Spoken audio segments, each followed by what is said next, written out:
بسم اللہ الرحمن الرحیم۔ السلام علیکم فرسٹ ایئر۔ حصہ نثر کے تیسرے سبق کے ساتھ آج ہم اپنے لیکچر کا آغاز کریں گے۔ اس سے پہلے کہ لیکچر کا آغاز کروں، ایک چھوٹی سی نیوز یا میسج آپ تک پہنچانا تھا۔ امید ہے اب تک آپ کے علم میں بھی آ چکی ہوگی یہ بات کہ اب ہفتے میں 2 دن اردو کے لیکچر اپلوڈ کیے جائیں گے، ایک منگل اور ایک جمعرات، جسے آپ کی زبان میں ٹیوزڈے اور تھرسڈے کہتے ہیں۔ منگل اور جمعرات 2 دن اردو کے لیکچر اپلوڈ ہوں گے۔ اب تک آپ لوگ اس نئے طریقہ کار کے، اس نئے انداز کے کسی حد تک آپ لوگوں کو اس سے شناسائی حاصل ہو چکی ہے یا آپ اس کے عادی ہو چکے ہیں۔ اس لیے میرا خیال تو یہی ہے کہ اب ہفتے میں 2 لیکچرز کا بوجھ اٹھانا مشکل نہیں رہے گا۔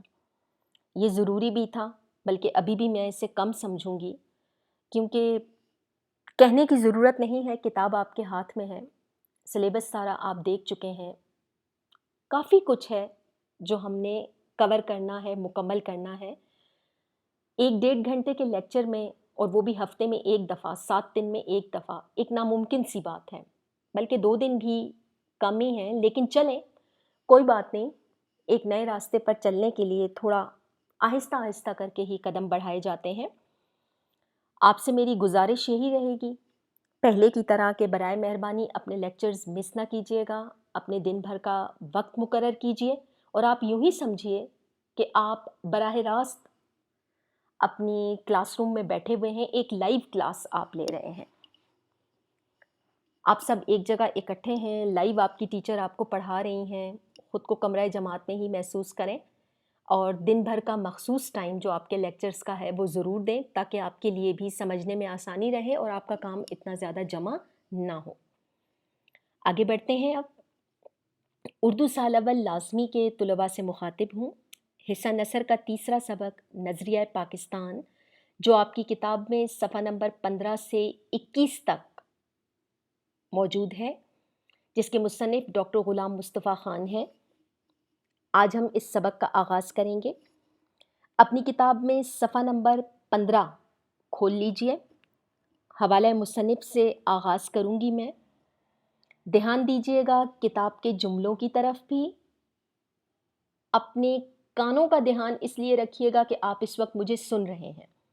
میری آواز، آپ کی کتاب کے جملے، اور سامنے اسکرین پہ موجود آپ کے الفاظ معنی جو آپ کے سامنے تحریر ہیں، ان تینوں چیزوں کو بیک وقت ایک ساتھ لے کر آگے بڑھیے گا۔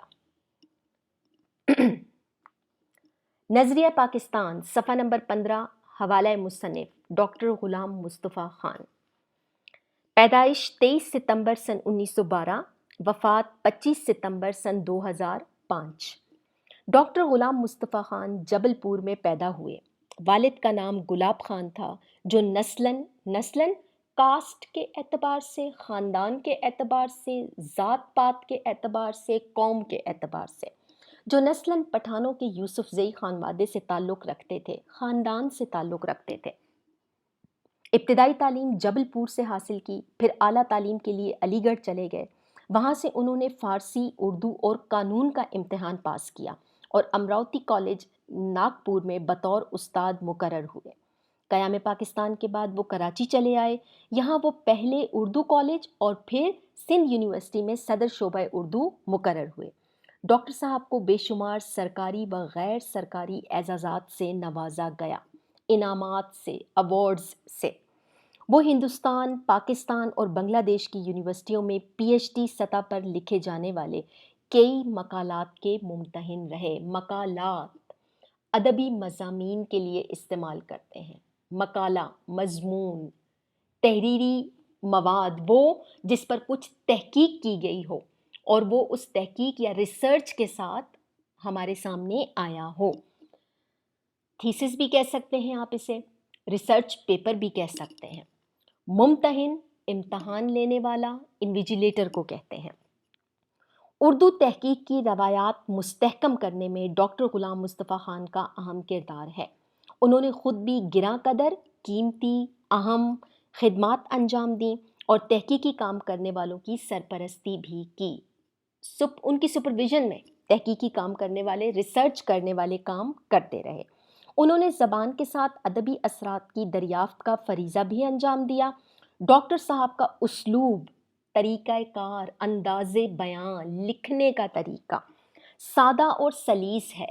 سادہ، آسانی سے سمجھ میں آنے والا، عام فہم، سلیس، آسان زبان میں۔ چھوٹے چھوٹے جملوں میں معنی اور مطلب کی پوری وضاحت کر دیتے تھے۔ دینی معلومات ہوں، علمی، ادبی یا تحقیقی، ان کا انداز بیان توضیحی اور تشریحی تھا۔ توضیحی وضاحت سے نکلا ہوا ہے، واضح کرنا، وضاحت کرنا، تفصیل سے بیان کرنا۔ وہ دقیق خیالات، دقیق، مشکل، الجھے ہوئے دقیق خیالات کو بڑی آسانی اور روانی سے قلم بند کرتے تھے۔ قلم بند کرنا، تحریر میں لانا، لکھنا۔ انکسار اور سادہ بیانی ان کے اسلوب کا حصہ ہے۔ فارسی میں ان کی مہارت مسلم الثبوت ہے۔ مسلم لازمی، مانا جانے والا، ثبوت دلائل کے ساتھ، ثبوت کے ساتھ، مثال کے ساتھ، لازمی تسلیم کی جاتی ہے۔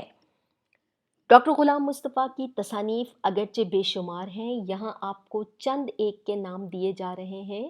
میرے ساتھ ساتھ ایک دفعہ دیکھیے گا صفحے کے آخر میں: علمی نقوش، تاریخ اسلاف، ادبی جائزے، تحقیقی جائزے، تاریخ بہرام شاہ، سرگزشت کابل، چند فارسی شعراء، برصغیر میں فارسی ادب، اقبال اور قرآن، معارف اقبال، مطالب اقبال، مقدمات ڈاکٹر غلام مصطفیٰ خان، ہمارا تلفظ، جامع القواعد وغیرہ۔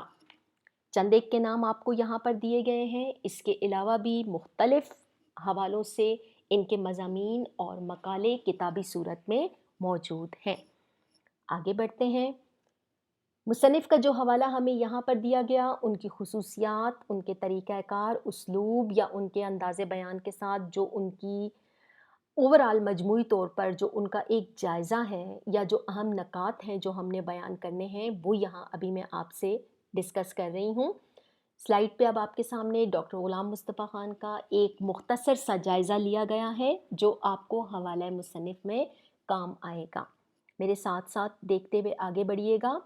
23 ستمبر سن 1912 سن پیدائش، 25 ستمبر سن 2005 سن وفات۔ ڈاکٹر غلام مصطفیٰ خان کا تعلق معلمی کے پیشے سے تھا۔ اس کے علاوہ تحقیقی کام سے خاص دلچسپی رکھتے تھے، اس لیے ان کے موضوعات میں وضاحت اور تحقیق کا عنصر نمایاں ہوتا ہے۔ فارسی زبان سے خاص شغف رکھتے تھے، دلچسپی رکھتے تھے، اس لیے ان کی اکثر تحاریر میں فارسی کی جھلک بھی دکھائی دیتی ہے۔ اگرچہ ان کے مضامین میں جملے مختصر ہوتے ہیں، لیکن الفاظ کا چناؤ انہیں جامع انداز دیتا ہے۔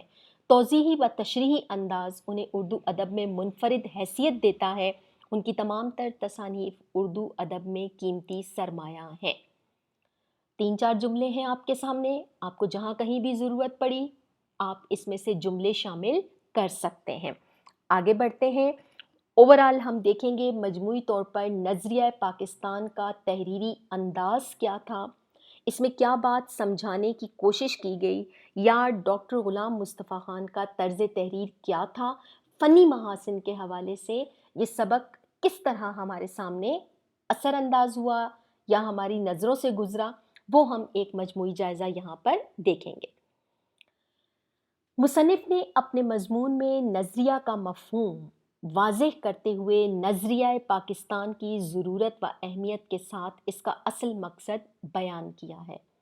انداز بیان کے حوالے سے زبان نہایت سادہ اور سلیس استعمال کی، تاریخی حقائق سے تمہید باندھ کر، سبق کے آغاز میں ابھی ہم پڑھیں گے، تاریخی حقائق، اپنی ہسٹری کے حوالہ جات انہوں نے استعمال کیے سبق کا آغاز لینے کے لیے، تمہید باندھنے کے لیے۔ تمہید باندھنا محاورہ ہے جس کا مطلب ہے ابتدا کرنا، آغاز کرنا۔ تمہید باندھ کر موضوع کی وضاحت میں دلچسپی پیدا کرنے کی کوشش کی گئی۔ مناسب تراکیب اور مرکبات کا استعمال بھی مضمون کا حصہ ہیں۔ یہ اوورآل مجموعی طور پر آپ کے سبق کا ایک موازنہ سا ہے، ایک جائزہ ہے۔ اب دیکھنا یہ ہے کہ نظریہ پاکستان اس کا اصل مطلب کیا ہے، اصل مفہوم کیا ہے۔ سب سے پہلے تو تلفظ ٹھیک کیجیے گا۔ عموماً لوگوں کے منہ سے یہ لفظ نکلتا ہے نظریہ پاکستان، یہ لفظ نظر سے نہیں نکلا ہوا، ٹھیک ہے، یہ نظر ہے، سوچ سے، انسانی ذہن یا دماغ سے اس کا تعلق ہے۔ نظریہ فرض کی گئی بات، مفروضے پہ کی گئی بات جسے بعد میں عملی جامہ پہنایا جاتا ہے، جسے عملی سوچ میں بدلا جاتا ہے، جسے آپ انگلش میں آئیڈیالوجی کہتے ہیں۔ یعنی ایک سوچ، ایک خیال، ایک فکر جو آپ کے دماغ میں کہیں پیدا ہوتی ہے، دل میں کہیں پیدا ہوتی ہے، اور پھر آپ کا دل اور دماغ مل کر اس پر مثبت لائحہ عمل اختیار کرتے ہوئے اسے پریکٹیکلی، عملی طور پر اپنے سامنے لاتے ہیں۔ سبق کی طرف بھی بڑھیں گے آگے، اور پہلے دیکھیں گے ہم مصنف کی تصانیف۔ چند ایک تصانیف میں نے آپ کے سامنے یہاں پر سلائیڈ پر دکھانے کی کوشش کی ہے کہ ان میں سے 3-4 کے بھی نام آپ کو یاد رہ گئے، کچھ کتاب سے، کچھ یہاں سے۔ میری کوشش یہ تھی کہ جو کتاب میں ہیں وہ میں یہاں پر سامنے نہ دوں، تاکہ آپ کو دونوں طرف سے جو معلومات مل رہی ہیں آپ کے ذہن میں 3-4 تصانیف رہ جائیں۔ سبق کی طرف بڑھیں گے، صفحہ نمبر 16 سبق کا باقاعدہ آغاز کریں گے۔ صفحہ نمبر 16 کھول کے رکھیے گا، پھر کہوں گی سارے الفاظ معنی آخر تک ابھی سے نہ پڑھ لیں، میرے ساتھ ساتھ آگے بڑھیں۔ نظریہ پاکستان۔ مسلمانوں نے ہمیشہ رواداری کو اپنا شیوا بنایا ہے۔ رواداری، مساوات، برابری، عدل۔ شیوا، طریقہ، قاعدہ، قانون، اصول، اپنی عادت کا حصہ۔ لیکن جب کفر و الحاد، جھوٹ، باطل، ظلم، بربریت، ظالمانہ رواج اپنا غلبہ حاصل کرنا چاہتا ہے، غلبہ، حکومت، قبضہ، کنٹرول، دسترس، تو مسلمان اس کے مقابلے کے لیے ڈٹ کر کھڑا ہو جاتا ہے۔ ڈٹ کر کھڑے ہونا، مستقل مزاجی سے کھڑے ہونا، مستحکم، مضبوط ہو کر کھڑے ہونا۔ بادشاہ اکبر کی بیجا رواداری، ناجائز حمایت کہہ سکتے ہیں، غلط حمایت۔ اور بادشاہ اکبر نے کس کی بیجا حمایت کی تھی؟ ہندوؤں کی۔ یہ ایک الگ بات ہے کہ اس نے اقلیتوں کو بھی اپنے ملک میں یا اپنی ریاست میں مسلمانوں کی طرح برابری کی حقوق دینے کی کوشش کی تھی، لیکن کچھ ایسے اہم موڑ تھے، کچھ ایسے اہم عناصر تھے جن پر اس نے بغیر سوچ بچار کیے انہیں اتنی آزادی دے دی کہ آخرکار وہی ہندو مسلمانوں پر قابض ہونے کی کوشش کرنے لگے۔ یہ اکبر کی بیجا رواداری تھی۔ اور ملکی سیاست میں ہندوؤں کے عمل دخل کی وجہ سے ملک میں کافرانہ طور طریقے اس قدر رائج ہو گئے تھے، رائج ہونا، نافذ ہو جانا، عام ہو جانا، کہ مسلمانوں کی آزادی خود ان کے دینی معاملات میں بھی ختم ہو گئی تھی۔ چنانچہ اکبر کے آخری دور میں اسلام کی سربلندی کے لیے حضرت مجدد الف ثانی کھڑے ہوئے۔ آپ نے جہانگیر کے زمانے میں محض صرف دین کی خاطر قید و بند کی سختیاں جھیلیں، قید و بند، غلامی کی، قید ہونے کی سختیاں، مشکلات جھیلنا، برداشت کرنا، اور اسلامی قدروں کو، اسلامی قدریں، اسلامی روایات، اسلامی اصول، اسلامی طور طریقے، اسلامی قدروں کو نئے سرے سے فروغ دیا، ایک نئے انداز سے، ابتدا سے، شروع سے اس کا آغاز کیا۔ ان کے اثر سے شاہ جہاں اور اس کے بعد اس کا بیٹا اورنگزیب دین کا خادم بنا، خادم، خدمت کرنے والا۔ لیکن اورنگزیب کے بعد ہی اس کے بیٹوں کے باہمی نفاق، لڑائی، فساد، آپس کی لڑائی، آپس کا فساد۔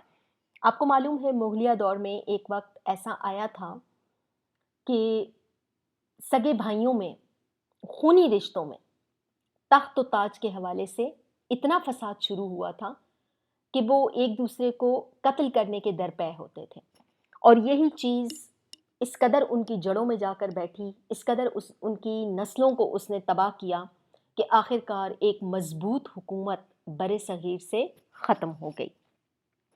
اس کے بیٹوں کے باہمی نفاق اور کمزوری کی وجہ سے مغلیہ سلطنت کا زوال شروع ہو گیا۔ مرہٹوں، یہ ایک قوم ہے، مرہٹوں اور ہندوؤں کے کئی گروہوں نے سر اٹھایا، سر اٹھانا، سامنے آنا، نظر آنا، نمایاں ہونا۔ انگریزوں نے اپنے قدم جمائے اور ملک میں انتشار پھیل گیا۔ انتشار، تباہی، بربادی، منتشر ہو جانا، بکھر جانا، ٹکڑوں میں تقسیم ہو جانا۔ لیکن ایسے گئے گزرے حالات میں بھی قوم کو فروغ دینے سے یہاں پر مطلب ہے قوم کی اصلاح کے لیے کام کرنا، ترقی کے لیے کام کرنا، انہیں آگے لانا اور اسلام کو سربلند کرنے کے لیے کوششیں جاری رہیں۔ چنانچہ میسور کے سلطان حیدر علی اور اس کے بیٹے سلطان ٹیپو نے نہ صرف ہندوؤں اور انگریزوں کا مقابلہ کیا بلکہ افغانستان، ترکی اور پھر فرانس کو بھی اپنے ساتھ شامل کرنے کی کوشش کی، لیکن ملک کے دوسرے سرداروں نے ساتھ نہیں دیا اور انہیں کامیابی حاصل نہ ہو سکی۔ اگر آپ لوگوں نے تاریخ پڑھی ہوئی ہے تو بھی آپ کو حیدر علی کا اور ٹیپو سلطان کا نام اچھی طرح سے معلوم ہوگا، آپ اس سے واقف ہوں گے۔ دونوں اپنے ہی سپہ سالاروں کی غداری میں مارے گئے تھے۔ میر جعفر اور میر صادق کا نام عام طور پر یہاں پر لیا جاتا ہے کہ وہ ان کے سپہ سالار تھے، انہوں نے اپنے ہی سلاطین سے غداری کی، انگریزوں کا اور ہندوؤں کا ساتھ دیا، جس کے نتیجے میں انہیں بھاری نقصان اٹھانا پڑا۔ ورنہ ٹیپو سلطان کا نام وہ نام تھا برِ صغیر کی تاریخ میں کہ ہندو مائیں اپنے بچوں کو جب سلایا کرتی تھیں اور وہ نہیں سوتے تھے تو وہ ٹیپو سلطان کے ڈراوے دے کر، اس سے خوفزدہ کر کے اپنے بچوں کو سلاتی تھیں، اور انگریز ٹیپو سلطان کی لاش دیکھ کر بھی دہل گئے تھے۔ تھوڑی دیر تک تو انہیں یقین ہی نہیں آ رہا تھا کہ اس سلطان کی بھی، اس بہادر سپہ سالار کی بھی وفات ہو چکی ہے، یہ ختم ہو چکا ہے یا یہ دنیا میں نہیں ہے۔ اسی زمانے میں شاہ ولی اللہ دہلوی اور ان کے صاحبزادوں نے مسلمانوں کی اخلاقی اور معاشرتی برائیوں کو دور کرنے کی تحریک شروع کی۔ پھر ان کے پوتے شاہ اسماعیل نے اپنے مرشد سید احمد بریلوی کے ساتھ اسلامی اصولوں کو دوبارہ رائج کرنے اور ملک کو غلامی سے آزاد کرانے کی کوشش میں 1831 میں اپنی جانیں قربان کر دیں۔ تاہم انہوں نے مسلمانوں کے دلوں میں جوش اور ولولہ پیدا کر دیا تھا، جوش و جذبہ پیدا کر دیا تھا۔ چنانچہ 1857 کی جنگ آزادی میں مسلمانوں نے پھر سے اپنے قدم جمانے کی کوشش کی۔ اگلے پیج پر آ گئے ہیں ہم۔ قدم جمانے کی کوشش کی، مضبوطی سے کھڑے ہونے کی کوشش کی، لیکن انگریزی اقتدار مستحکم ہو چکا تھا۔ اقتدار، حکومت، ان کا اختیار، اس لیے انہیں کامیابی حاصل نہ ہو سکی۔ اس زمانے میں سر سید نے مجبوراً انگریزوں سے مفاہمت کو غنیمت جانا، مفاہمت، دوستی، تعلق پیدا کرنا، غنیمت جانا، بہتر جاننا، مناسب سمجھنا، حالات کے مطابق کوئی قدم اٹھا لینا، مفاہمت کو غنیمت جانا اور مسلمان قوم کی اخلاقی اور تہذیبی اصلاح پر توجہ دی، اصلاح، بہتری، اور ان کے دلوں سے احساس کمتری دور کرنے کی کوشش بھی کی۔ 1885 میں ہندوؤں نے کانگریس کی بنیاد ڈالی اور ظاہر یہ کیا کہ وہ ملک کی تمام قوموں کو ان کے حقوق دلوائیں گے، لیکن بعد میں پتہ چلا کہ وہ صرف اپنے حقوق کا تحفظ چاہتے ہیں۔ 1885 نوٹ کیجئے گا، 1885 میں ہندوؤں کی طرف سے کانگریس کی بنیاد ڈلی، جس میں انہوں نے ظاہر یہ کیا کہ کانگریس برِ صغیر کی تمام اقلیتوں کو یا تمام قوموں کو حقوق دلوائے گی، لیکن ایسا نہیں تھا۔ ہندو قوم ہمیشہ سے ایک شاطر مزاج قوم رہی ہے، آج بھی حقائق کے ساتھ تاریخ کی کتابوں میں ہمارے پاس سب کچھ موجود ہے، اور اس زمانے میں ان کی چالاکیاں مسلمانوں پہ ہی چلا کرتی تھیں، انگریزوں کے ساتھ ملے ہوئے تھے۔ کانگریس کے نام سے ایک جماعت کی بنیاد ڈال کر کہنا ان کا یہ تھا کہ ہم برِ صغیر میں موجود تمام قوموں کو تحفظ دلائیں گے، انگریزوں کے خلاف کھڑے ہوں گے، لیکن حقیقت یہ نہیں تھی۔ انہوں نے صرف ہندوؤں کے مفاد کے لیے کوشش کی۔ یہ بات آگے چل کر مسلمانوں کو بخوبی معلوم ہو گئی، اس لیے انہوں نے اپنی جماعت علیحدہ کی ان سے، کانگریس کی بنیاد ڈالی اور ظاہر یہ کیا کہ وہ ملک کی تمام قوموں کو ان کے حقوق دلوائیں گے، لیکن بعد میں پتہ چلا کہ وہ صرف اپنے حقوق کا تحفظ چاہتے ہیں۔ انہوں نے مسلمانوں کو ان کے کاروبار سے بھی محروم کرنے کی کوشش کی اور وہ سرکاری ملازمتوں پر بھی قابض ہو گئے، نیز انہوں نے مسلمانوں کی مشترکہ زبان اردو کے مقابلے میں ہندی قائم کر دی۔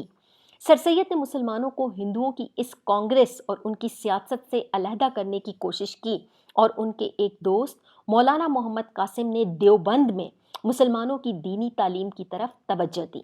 پھر سر سید کے ایک رفیق، دوست یا حبیب نواب وقار الملک نے سن 1906 میں، نوٹ کیجئے گا، اسے انڈرلائن کر لیں، سن 1906 میں کل ہند مسلم لیگ کے نام سے مسلمانوں کی ایک الگ تنظیم کی بنیاد ڈالی۔ آل انڈیا مسلم لیگ، کل ہند مسلم لیگ کے نام سے 1906 میں مسلمانوں کی ایک الگ تنظیم ایک ادارہ، جماعت، گروہ، بنیاد ڈالنا، آغاز کرنا، شروع کرنا۔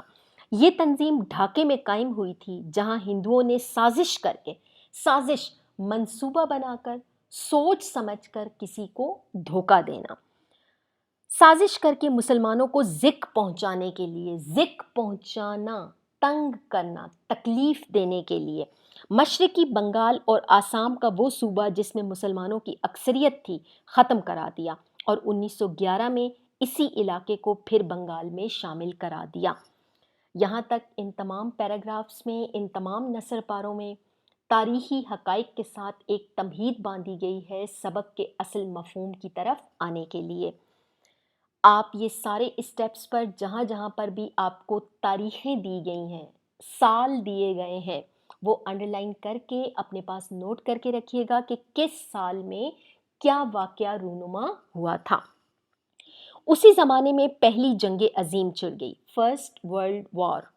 اسی زمانے میں پہلی جنگ عظیم چھڑ گئی جس میں انگریز کا مقابلہ جرمنی سے ہوا، اور ترکی نے جرمنی کا ساتھ دیا۔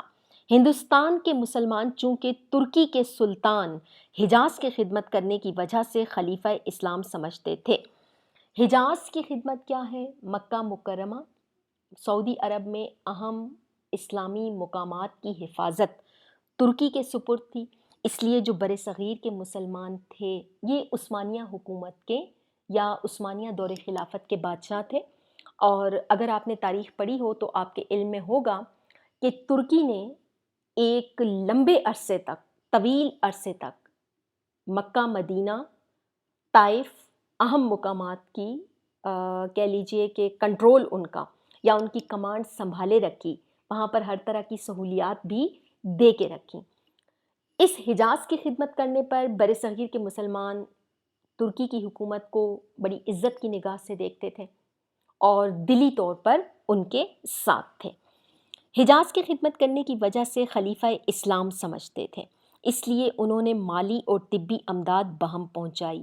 مالی، اکانومی کی سطح پر، معاشی سطح پر، طبی، میڈیکل کے ریفرنس سے بات کی گئی ہے، علاج معالجے کی سہولت، امداد مدد کی جمع ہے، بہم پہنچانا، مسلسل پہنچانا، لگاتار پہنچانا، امداد بہم پہنچانا، برابر مدد کرنا، لگاتار مدد کرنا، ہر ممکن مدد کرنا، جس کی وجہ سے حکومت برطانیہ کو مسلمانوں سے عناد پیدا ہو گیا۔ عناد، دشمنی، کینہ، بغض، نفرت، ان کے دلوں میں مسلمانوں کے لیے برائی آ گئی۔ کیوں؟ کس لیے؟ کہ پہلی جنگ عظیم میں بر صغیر کے مسلمانوں نے ترکی کا ساتھ دیا، جبکہ جرمنی کا مقابلہ ترکی کے ساتھ ہوا۔ اب جرمنی کے انگریز حکومت کی وجہ سے یہ جو برٹشرز تھے، جو انگلینڈ کی برٹشرز جو ہمارے یہاں پر آئے تھے، برٹش گورنمنٹ جنہوں نے بر صغیر پر حکومت کی تھی، ظاہر ہے وہ جرمنی کے ساتھ تھے۔ جب انہوں نے دیکھا کہ بر صغیر کے مسلمان دلی طور پر، ذہنی طور پر ترکی کا ساتھ دے رہے ہیں، تو یہ بات ان سے برداشت نہ ہوئی، اور یہ نفرت ان کی آ کر بر صغیر میں بھی نکلی کہ یہاں انہوں نے اپنے دور حکومت میں مسلمانوں کو اپنے عذاب کا سب سے بڑا نشانہ بنایا۔ پس پردہ وجہ کیا تھی؟ کہ مسلمان ترکی کے مسلمانوں کا ساتھ کیوں دے رہے ہیں، جس کے خلاف جرمنی بھی ہے اور ہم بھی ہیں، جس کی وجہ سے حکومت برطانیہ کو مسلمانوں سے عناد پیدا ہو گیا۔ لیکن انہوں نے یہاں کے مسلمانوں سے یہ وعدہ کیا۔ اب انگریز کی ایک چال کیا چلی گئی بر صغیر کے مسلمانوں کے لیے؟ انہوں نے یہاں کے مسلمانوں سے وعدہ کیا کہ اگر ہمیں اس جنگ میں فتح حاصل ہو گئی جرمنی اور ترکی والی جنگ میں، تو ہم کسی طرح بھی ترکی کو مزید نقصان نہیں پہنچائیں گے۔ ظاہر ہے مسلمانوں کے لیے یہ وعدہ بہت بڑی بات تھی، کیونکہ ترکی اس حکومت کو وہ دل سے تسلیم کرتے تھے، دل سے قدر کرتے تھے۔ جب ان کے سامنے یہ وعدہ رکھا گیا کہ اگر انگریز کو ترکی کے خلاف فتح حاصل ہو گئی اور وہ ترکی پر قابض ہو گئے، تو یہ ان کا وعدہ ہے کہ وہ ترکی کی ریاست میں یا ترک ریاست میں مسلمانوں کو مزید نقصان نہیں پہنچائیں گے۔ یہ انہوں نے مسلمانوں سے وعدہ کیا تھا۔ اگر ہمیں اس جنگ میں فتح حاصل ہو گئی تو ہم کسی طرح بھی ترکی کو مزید نقصان نہیں پہنچائیں گے۔ یہ وعدہ محض فریب تھا، محض صرف فریب، دھوکہ، بہت بڑا دھوکہ۔ یہ وعدہ محض فریب تھا۔ چنانچہ جب انگریزوں کو فتح حاصل ہوئی تو وہ اپنے وعدے سے پھر گئے۔ وعدے سے پھر جانا، وعدے سے مکر جانا، محاورتاً استعمال کرتے ہیں اپنا وعدہ توڑ دینا۔ اور انہوں نے ترکی کی وسیع سلطنت کے ٹکڑے ٹکڑے کر دیے۔ عثمانیہ سلطنت یہاں آ کر بکھر گئی تھی۔ یہاں کے مسلمانوں کو اس فریب کی وجہ سے بہت تکلیف پہنچی، اور انہوں نے خلافت کے تحفظ کے لیے، خلافت کون سی خلافت؟ خلافت حکومت سے مراد ہے، مسلمانوں کی خلافت، مسلمانوں کی حکومت۔ خلافت کے تحفظ کے لیے مولانا محمد علی جوہر اور ان کے بڑے بھائی مولانا شوکت علی کی رہنمائی میں تحریک خلافت شروع کی۔ یہ وہ تحریک تھی، تحریک خلافت۔ آپ پاکستان اسٹڈیز میں کچھ تھوڑا بہت آپ کو آئیڈیا ضرور ہوگا۔ علی برادران نے شروع کی تھی یہ تحریک، اور اس تحریک کا مقصد کیا تھا کہ مسلمانوں کے خلاف اٹھنے والی آوازوں کو دبایا جائے، انہیں مسلمان حکومت سے دور رکھنے کی کوشش کی جائے۔ وہ ترک حکومت کے فیور میں، ان کے حق میں کھڑے ہوئے تھے۔ لیکن اسی زمانے میں ہندوؤں نے مسلمانوں کو ہندو بنانے کے لیے شدھی تحریک شروع کی، اور ان کو ختم کرنے کے لیے سنگٹن تحریک بھی شروع کی۔ شدھی اور سنگٹن تحریک، صفحہ نمبر 18 پر میں آ چکی ہوں، آگے بڑھیے گا۔ شدھی اور سنگٹن تحریک، بنیادی طور پر شدھی کا لفظی مطلب ہے پاک کرنا۔ کیسے پاک کرنا؟ ہندو مت میں یہ لفظ بولا جاتا ہے۔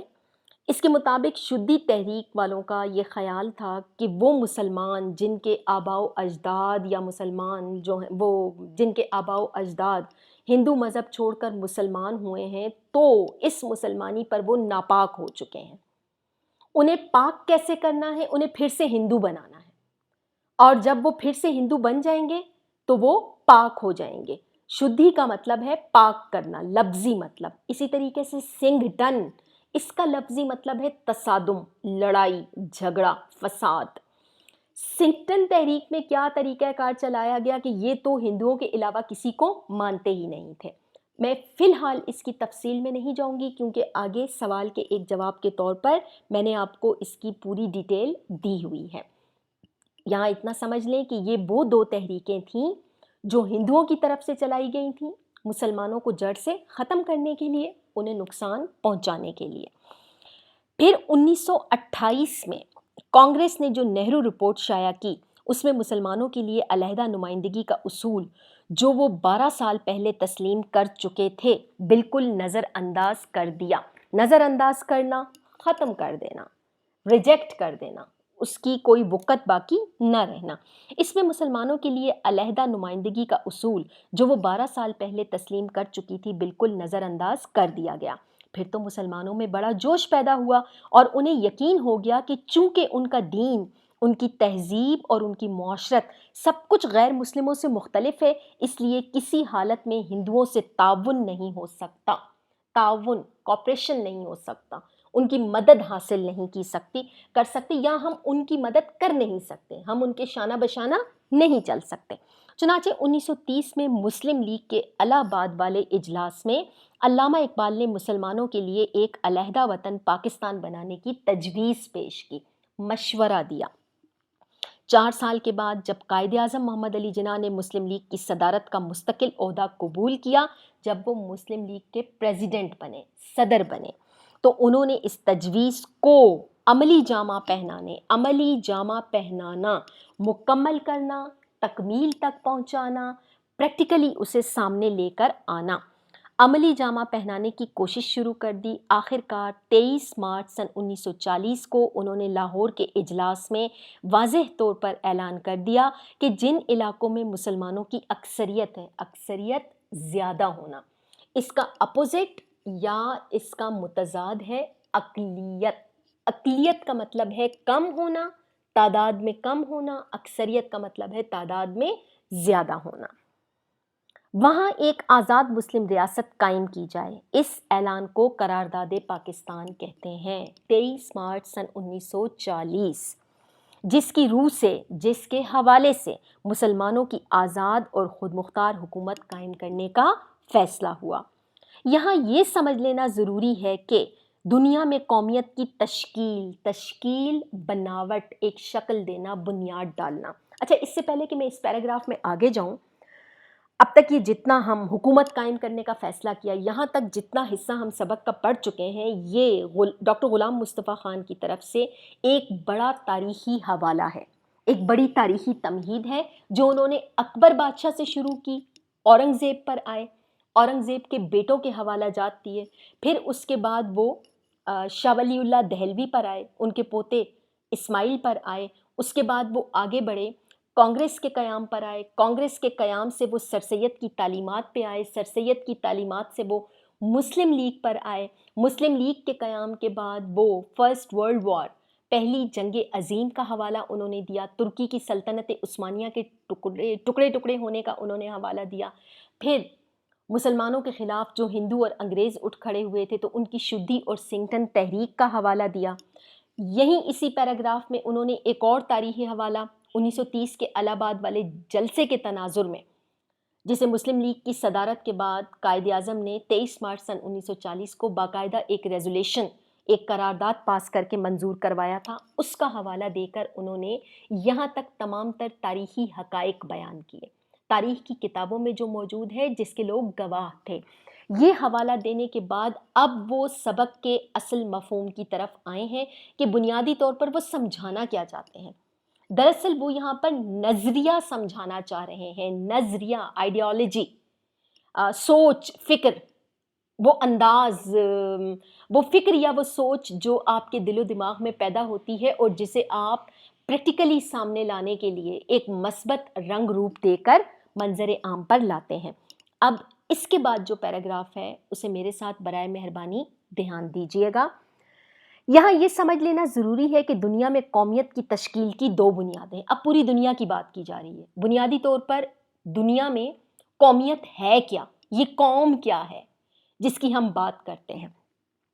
ایک وہ جو مغربی مفکرین نے قائم کی، اور دوسری وہ جو رسول مقبول صلی اللہ علیہ وآلہ وسلم کی قائم کی ہوئی ہے۔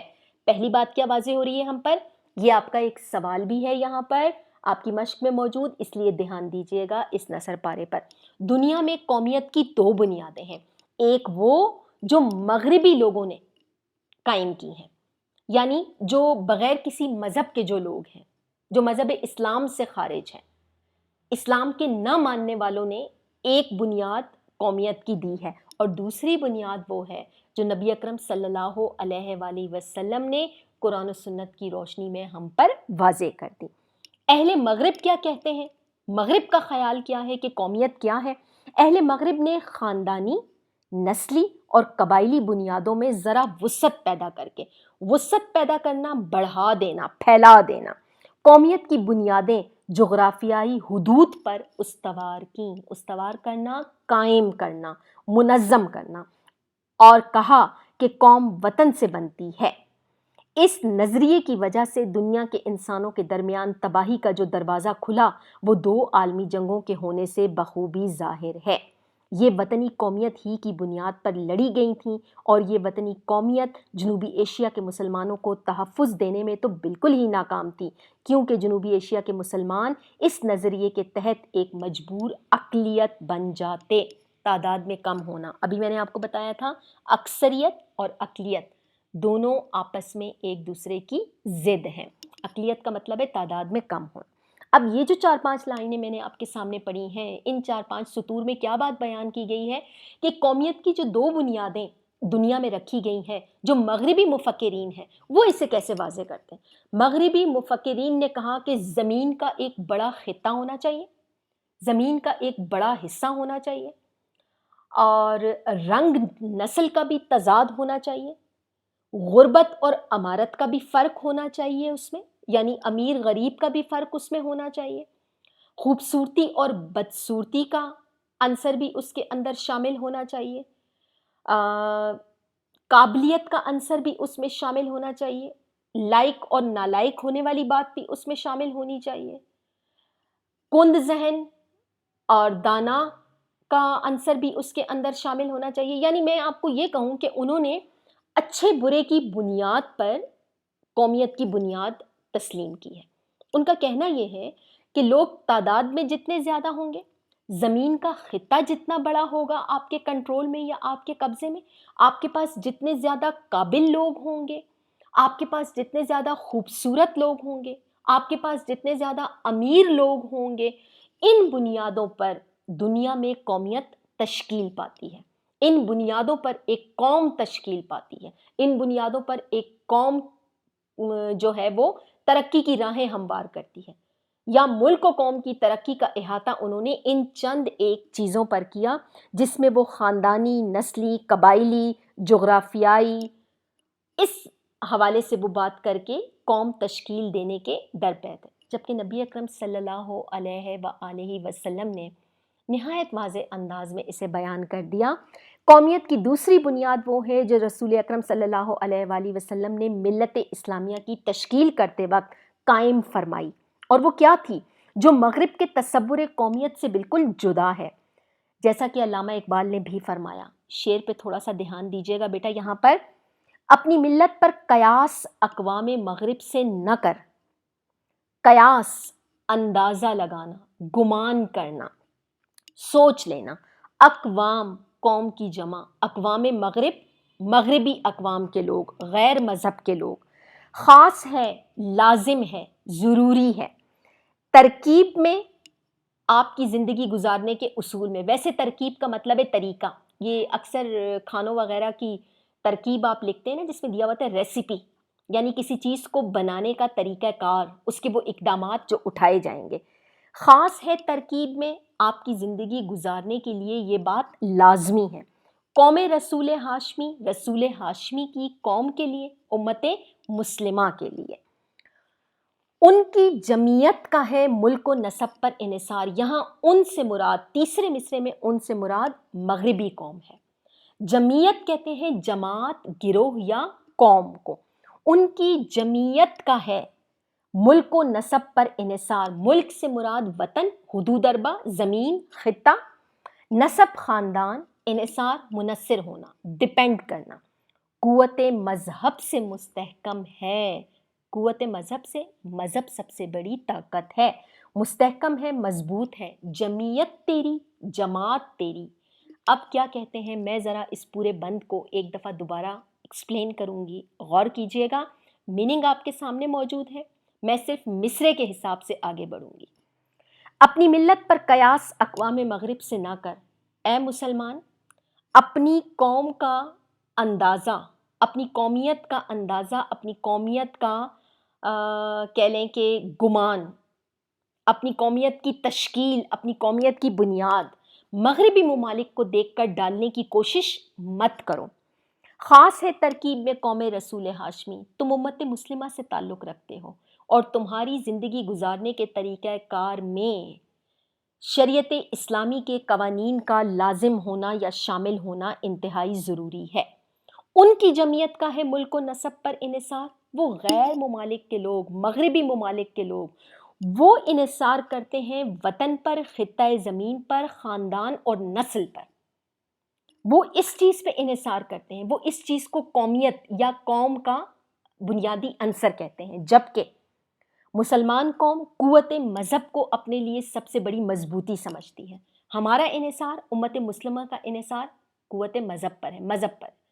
اگر تھوڑی سی اگزامپل دے کر میں آگے بات میں بڑھوں تو اللہ تعالیٰ نے دنیا کے تمام انسانوں کو برابر پیدا کیا ہے۔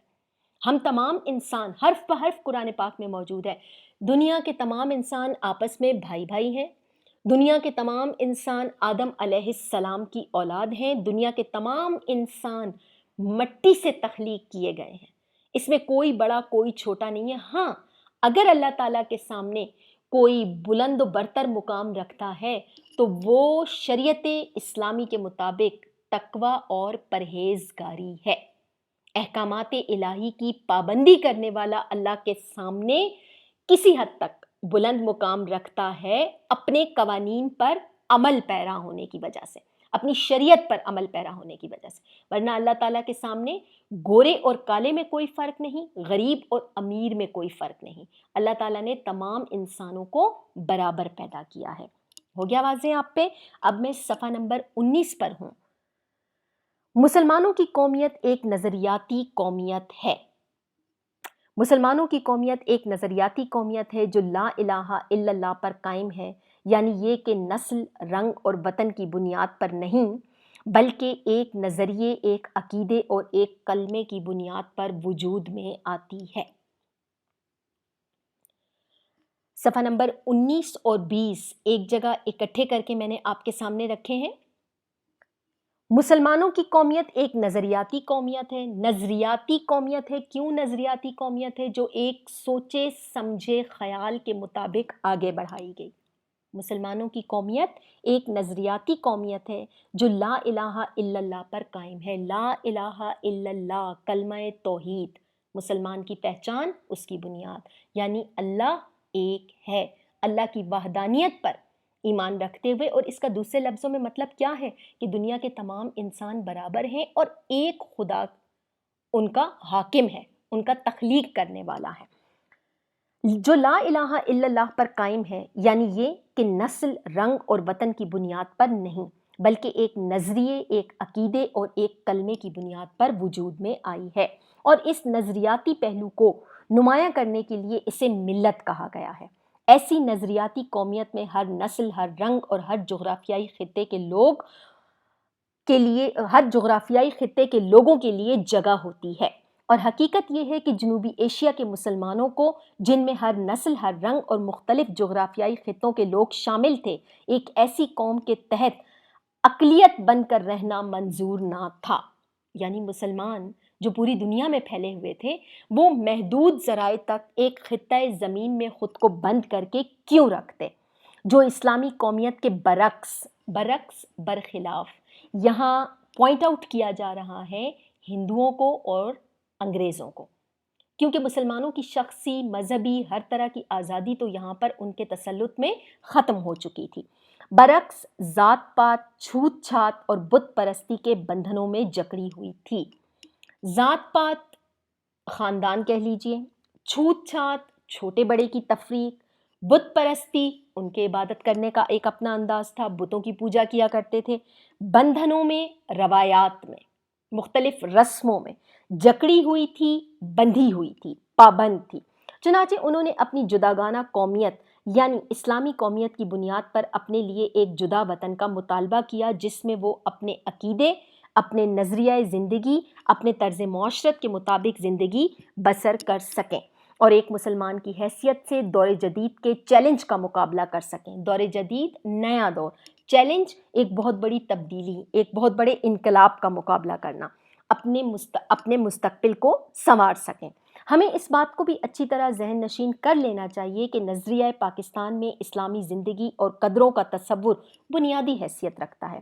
اخوت، بھائی چارہ، مساوات، برابری، عدل، انصاف، دیانت، ایمانداری، خدا ترسی، ہمدردی، انسانی ہمدردی، رحم سے پیش آنا اور عظمت کردار، عظمت اخلاق کہہ لیجئے، بلند اخلاق کہہ لیجئے۔ عظمت کردار کے بغیر نظریہ پاکستان کو فروغ نہیں ہو سکتا، یعنی اسے آگے نہیں بڑھایا جا سکتا، وہ کارآمد ثابت نہیں ہو سکتا۔ نظریہ پاکستان کا مقصد محض ایک حکومت قائم کرنا نہیں تھا، کیونکہ مسلمانوں کی حکومتیں ایشیا اور افریقہ میں پہلے سے موجود تھیں۔ نظریہ پاکستان کا مقصد اسلامی اصولوں کی ترویج و اشاعت پھیلانا، آگے بڑھانا اور اہل عالم کے لیے مثالی مملکت کا نمونہ فراہم کرنا تھا۔ پاکستان قائم کرنے کا فیصلہ ہندوؤں کو بہت ناگوار گزرا، برا لگا، انہیں یہ بات پسند نہ آئی۔ انہوں نے پوری کوشش کی کہ یہ مملکت قائم نہ ہونے پائے۔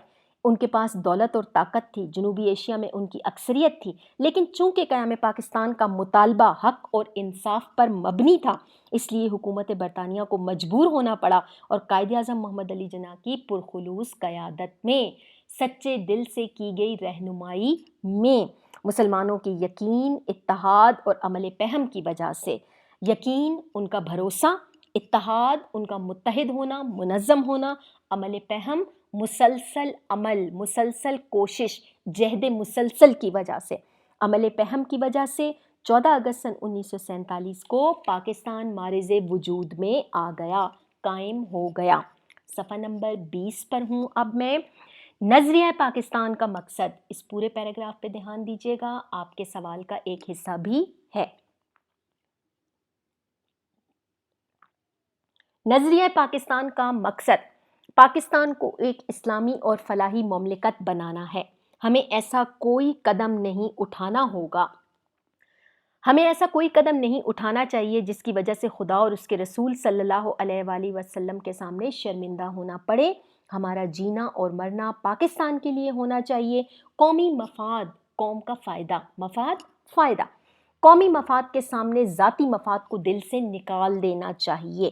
ہر قسم کی گروہ بندی، جماعت بندی، فرقہ واریت، ٹکڑوں میں بٹ جانا، گروہ بندی سے بالا تر ہو کر، بلند تر ہو کر، اس سے ہٹ کر، اس سے الگ ہو کر تمام پاکستانیوں کی فلاح و بہبود کی کوشش کرنا نظریہ پاکستان کو فروغ دینا ہے۔ اگر ہم نے نظریہ پاکستان کو پیش نظر رکھا اور اپنی سیرت اور کردار کو اس کے مطابق ڈھالنے کی کوشش کی تو دنیا کی دوسری قوموں میں بھی ہمیں امتیاز حاصل ہوگا، انفرادیت حاصل ہوگی، ہم ان سے الگ لگیں گے، جدا لگیں گے، اور ہم اسلامی اصولوں کی روشنی میں پاکستان کو توانا، مستحکم، شاندار اور پرعظمت بنانے میں پوری طرح کامیاب ہوں گے انشاءاللہ۔ جی، میرا نہیں خیال کہ آخر میں آ کر کوئی بہت مشکل الفاظ ہوں یا مشکل جملوں کا استعمال ہو جو آپ کی سمجھ میں نہ آیا ہو۔ ظاہر ہے سال میں میرا خیال سے 6 دفعہ تو ہم پاکستان زندہ باد، آئی لو پاکستان کے نعرے لگاتے ہیں، بڑے بڑے جھنڈے سجاتے ہیں۔ 23 مارچ، 14 اگست، 6 ستمبر، 11 ستمبر، 25 دسمبر، 9 نومبر چھٹیاں بھی یاد رکھتے ہیں اور پاکستان سے اپنی یکجہتی اور محبت کا اظہار بھی کرتے ہیں۔ تو میرا خیال سے اس لیول پر آ کر اتنے حقائق اپنے سامنے دیکھتے ہوئے ہمیں یہ تو پتہ ہے کہ پاکستان ہمارے لیے کیا ہے اور ہم نے اپنے وطن پاکستان کے لیے کیا کرنا ہے۔ آگے بڑھتے ہیں سبق کی ایکسرسائز یا مشق کی طرف۔ سب سے پہلے ہم کریں گے یہاں پر مرکزی خیال، اگرچہ آپ کی مشق میں کہیں یہ سوال موجود نہیں ہے لیکن اپنے پاس اسے نوٹ میں ضرور رکھیے گا۔ دنیا میں کسی بھی نوعیت کا کام ایک سوچ یا نظریے کی بنیاد پر ہوتا ہے، اور جب بات ملک و قوم کی آ جائے تو بغیر نظریے کے نہ تو کسی وطن کی بنیاد پڑتی ہے، نہ ہی کوئی قوم اپنی راہ کا تعین کر سکتی ہے۔ پاکستان اسلامی قوانین کے سائے میں جنم لینے والی مملکت ہے۔ اسلام دنیا کے تمام انسانوں کو برابری کے حقوق دیتا ہے۔ رنگ، نسل، ذات پات، خاندان، زبان، لباس، کھانا پینا، رسم و رواج اور جغرافیائی حدود، یہ سب بے معنی باتیں ہیں۔ تعلیمات اسلامی کلمہ توحید پر مبنی ہے اور یہی کلمہ پاکستان کی بنیاد بنا۔ نظریہ پاکستان کا اصل مفہوم محض آزاد وطن حاصل کرنے پر اکتفا نہیں تھا، بلکہ اس خطہ زمین میں اسلامی شریعت کا نفاذ تھا، اسلامی قوانین کی پاسداری تھا، لا الہ کا مفہوم سمجھ کر برصغیر کی تمام قوموں کے لیے عدل و انصاف کی مثال قائم کرنا تھا، ایک ایسے وطن کی بنیاد ڈالنا تھا جہاں مذہبی اور شخصی آزادی ہر قانون سے بالاتر ہو۔ سبق کا خلاصہ چند بنیادی نکات پر مشتمل ہے۔ مجموعی طور پر آپ کا یہ سبق ان اہم نکات کے گرد گھومتا ہے: اکبر بادشاہ کی ہندوؤں کے لیے بیجا حمایت، آگے بڑھیں تو مذہبی تحریک کا حوالہ، اس سے آگے بڑھیں تو مسلم لیگ کا قیام، اور ایک قدم آگے لیتے ہیں تو پہلی جنگ عظیم کا حوالہ، پھر قرارداد پاکستان، پھر نظریاتی قومیت کا حوالہ، اس کی پہچان، یا اس کا معنی واضح کرنا۔ پھر آخر میں آ کر مصنف نے نظریہ پاکستان کا مقصد ہم پر واضح کیا۔ آپ کی کتاب میں سوال نمبر 5 مشق میں موجود ہے، صفحہ نمبر 21 پر، کہ سبق کا خلاصہ لکھیے۔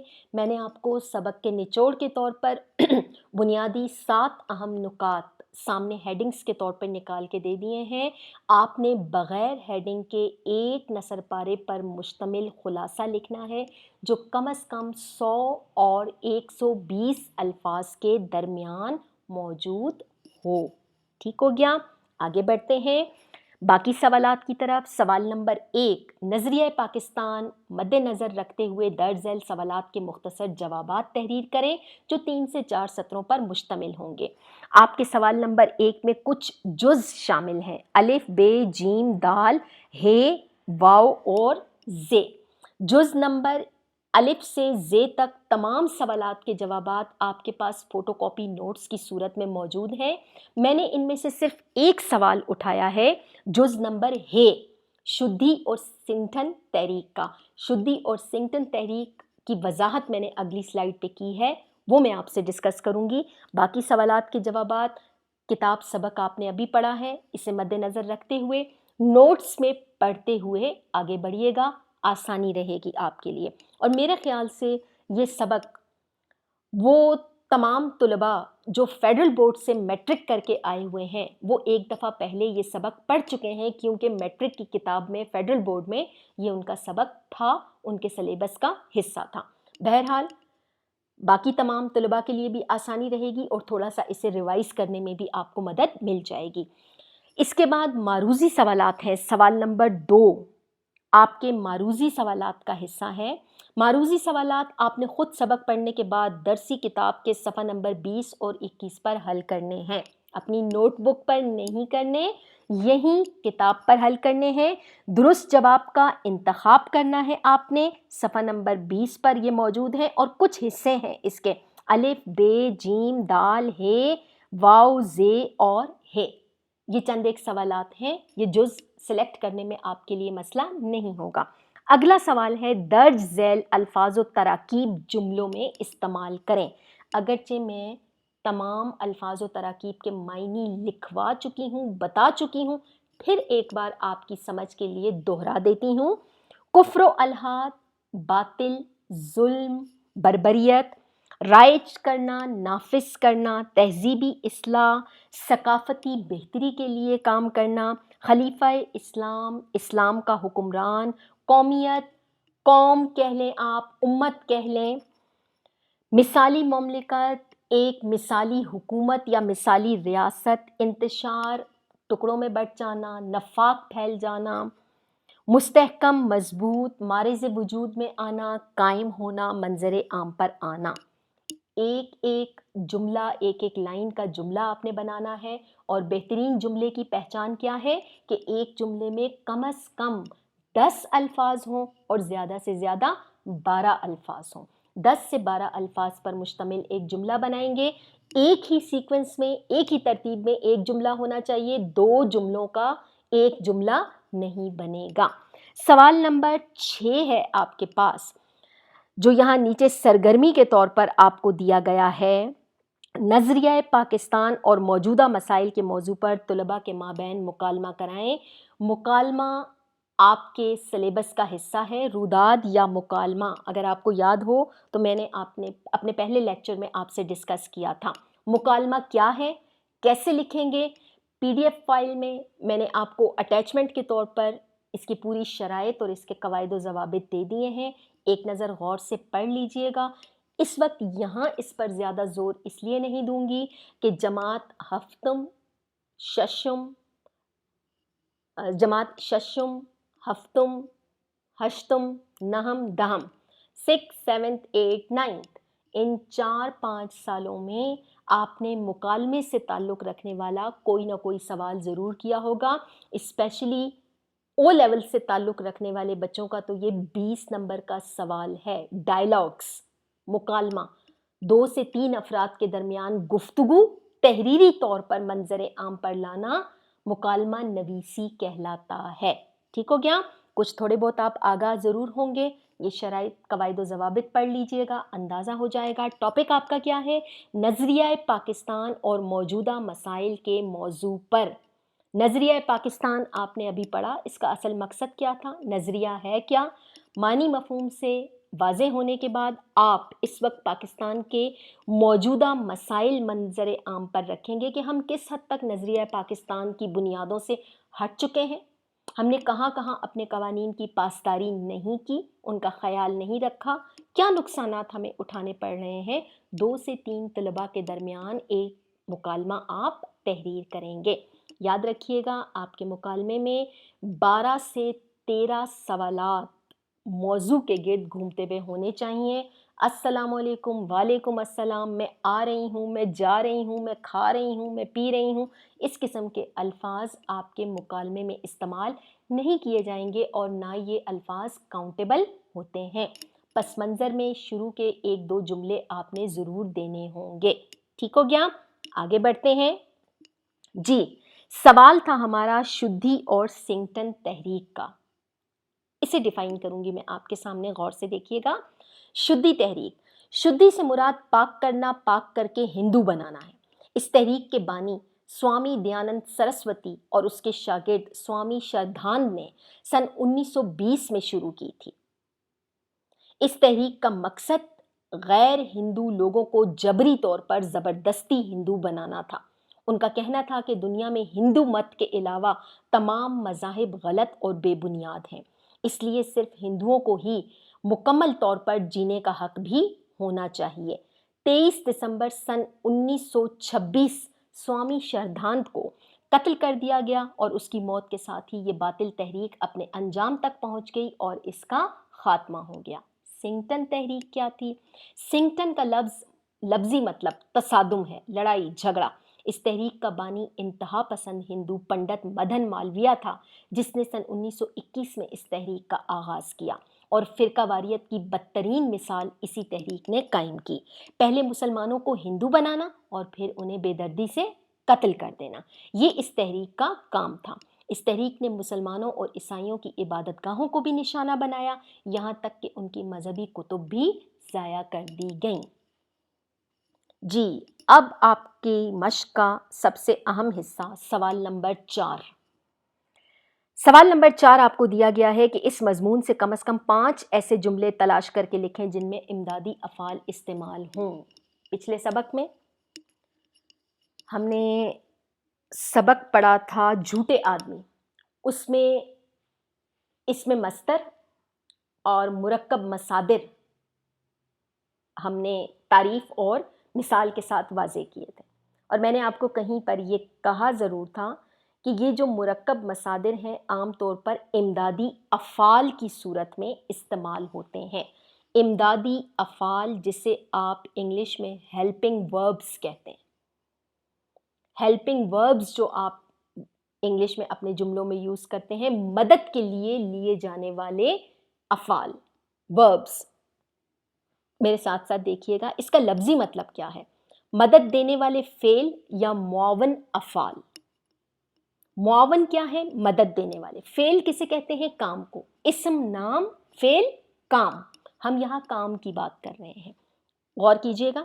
جب کسی جملے میں ایک ساتھ 2 افعال آگے پیچھے استعمال ہوئے ہوں، شرط کیا ہے؟ ایک جملے میں 2 افعال آئیں۔ اگر بالفرض کسی جملے میں 3 افعال بھی استعمال ہوتے ہیں تو آخری 2 افعال امدادی فعل کے حوالے سے مانے جائیں گے، تسلیم کیے جائیں گے۔ جب کسی جملے میں ایک ساتھ 2 افعال آگے پیچھے استعمال ہوئے ہوں، وہاں ایک فعل امدادی فعل کہلاتا ہے۔ پہلے فعل کی وضاحت کے لیے دوسرا فعل استعمال کرنا۔ اب یہ کیوں استعمال ہوتا ہے؟ چند ایک بنیادی باتیں میں نے آپ کو یہاں پر واضح کی ہیں، غور کیجئے گا۔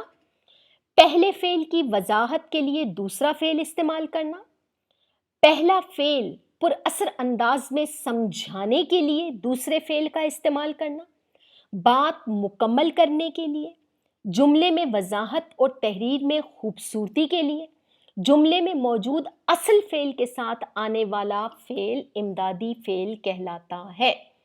اصل فعل وہ ہوگا جو پہلے آئے گا، اور اس کی وضاحت کے لیے جب دوسرا فعل استعمال کیا گیا تو مدد کے طور پہ لیا گیا، ہیلپنگ ورب کے طور پہ لیا گیا، امدادی فعل کی صورت میں لیا گیا۔ اگلی صورت کیا ہے اور ذرا وضاحت دیکھ لیں۔ اگر کسی جملے میں دو فعل ایک ساتھ آئیں تو پہلا فعل اصل اور دوسرا امدادی یا معاون فعل کہلائے گا، کیونکہ وہ پہلے فعل کے ساتھ بطور مدد یا معاون آیا ہے۔ مثال دیکھیں آپ کو اور واضح ہو جائے گا۔ مثلا نادیہ نے سبق پڑھ لیا، غور کریں اس مثال پہ، دو افعال استعمال ہوئے ہیں، مصدر مرکب بھی ہے، یہ پڑھ لیا، پڑھ لینا، یہ مرکبات مصادر بھی ہیں۔ اگر پچھلا لیکچر آپ کو یاد ہو تو ہم نے بات کی تھی کہ مصدر خود کسی سے نہیں بنتا، لیکن اس سے بہت سے افعال بنائے جا سکتے ہیں، جیسے پڑھنا سے پڑھ، پڑھے، پڑھیں، پڑھوں، پڑھیں۔ سمجھ آ گئی یہ بات آپ کو؟ مرکب مصادر عام طور پر امدادی فعل میں استعمال کیے جاتے ہیں۔